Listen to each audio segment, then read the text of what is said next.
So this one's gonna be like the aftermath of World War Three, alright? So we're starting up here in Germany. Obviously, the Russians, British, French, and Americans are not happy about a strong Germany existing after everything they did, right? So they made a compromise with Germany, saying, you dismantle yourself, or either A, Russia's gonna occupy you, or B, we're gonna have to occupy you to stop Russia occupying you. And you're gonna be split in half again. So you gotta make some reforms now before we do it for you, alright? Germany said, okay, fair enough. We get our war crimes, so we're gonna switch up because we're new men now. So they release Austria, not as a puppet or anything, just a free state in the ITO. Yep. So that's Austria released, and they go over here to Prussia and release them as their own state as well. Not in the not in the ITO, man. Not as a puppet or anything. So there you go. And now the British, French, now the ITO are happy, rather. Pretty much the whole world's happy about Germany being dismantled again, not a powerful Germany anymore. But the Russians and everyone in the Eastern Bloc are still spamming propaganda about them, so they still think it's a horrible thing.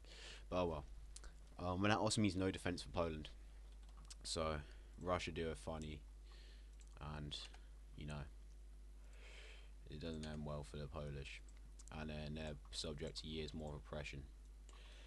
I don't really need to do an invasion, because let's be real, you know they're winning, and they probably didn't have that much of an army anyways, so, because they were only like a new state for a few years.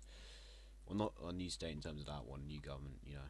So they're reincorporated into Russia, not into Eastern Bloc, just annexed straight up to punish them, I guess. That's pretty much the borders of the Russian Empire, I just realised. That's so weird. If you take Georgia and get rid of that bit of, like, add Georgia, get rid of that bit of Iran, it's the borders of the Russian Empire. I'll update the faction map in a second. So yeah, that's that done. One thing ticked off the list. We over here, we have Arabia totally fallen to bits. The communist regime's overthrown. The Maoist regime's overthrown rather into a new one that more favours the Warsaw Pact. And these factions be diabolical. It's so outdated. But just remember, keep this in your brain box. These guys joined the Warsaw Pact in a new government, new communist government, as well as these two. I don't know if I said that last episode, but they did as well, because they ceded territory to the west to let me have peace. Okay, new faction formed down here. I can't put in the faction maps, it's really outdated. I should have done that. But Australia forms a new faction called the Pacific Defence Pact, with the new Indonesia, the new independent Malaya, the new Cambodia, the new Vietnam, the new Laos, the new Thailand, and Taiwan, which we're about to get into Taiwan in a second. I don't know why I said Taiwan, I didn't mean to say that, but just all the countries but Taiwan I just said are in the faction, yeah? And Japan remain independent with nothing gained, nothing lost. Taiwan down here, I'll give them independence from Australia in return for nothing. Australia kind of got cucked. No, America let them have those in their influence, else they would have just taken them. And a new Chinese government set up on the only coast of China. I was also trying to think which coast it was, my east and west. This looks terrible. There's no real borders I'm going off of here, I'm going to be honest. Let's go more inland. And go around Yunnan, give them some kind of independence there. And the PRC lives on inland, with a new Chinese republic is set up. It's western aligned, based out of Taiwan, the old republic, the nationalists. That's some alright looking borders, since everyone did nothing to do with it. And they joined the PPD. And China are dismantled again for the 30 gazillionth time in history, so that's sad. So we've got PRC, Xinjiang, Tibet, Chinese Republic, Manchuria, and Korea. Cool. So that's a bit unfortunate for the Chinese, but oh well, at least half of them ain't communists anymore. So Comintern doing their own thing, Comintern, Pacific Defence Pact. So that's unfortunate for them. And in India, the same similar thing happens. Everything falls to bits. We have Burma declaring independence. So that's pretty good for them. And they join the Pacific Defence Pact. That's a lot of syllables for one thing. So yeah, Burma gain independence to join the Pacific Defence Pact. Bangladesh declare independence and also join the Pacific Defence Pact. Lots more democracies popping up. Very nice, very nice. Big democracy win. Now as one last kind of show of power, the communist Indian government seized Arunachal Pradesh back off China, effectively killing any relations they were left with them, after kind of backstabbing them by pulling out the war. This all caused instability. It's falling apart, not particularly because of peace deal terms. Bhutan then declare independence, and so did Nepal. So base Bhutan Nepal moments for my nationalists out there.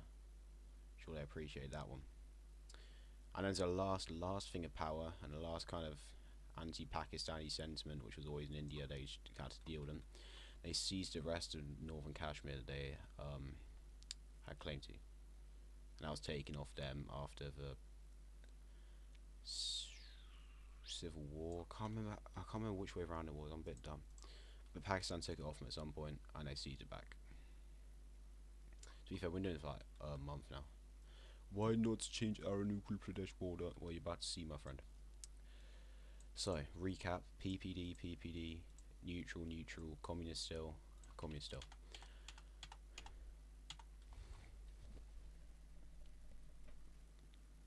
So there we go. We've got lots of more free nations now. It's like Kaiserreich Europe.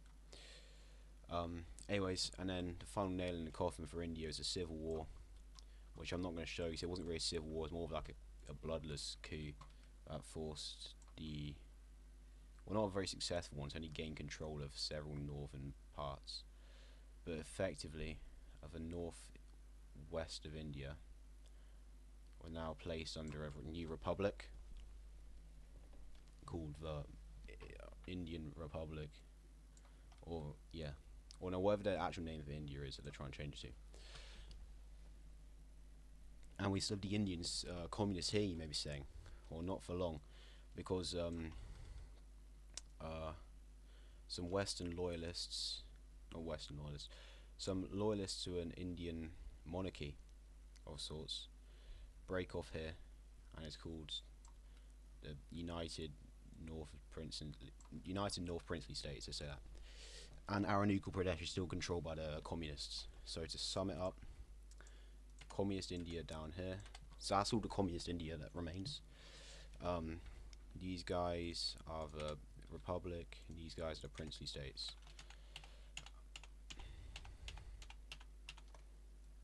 And what about Pakistan, you might be asking? Well, Pakistan. Oh yeah, right, I remember what.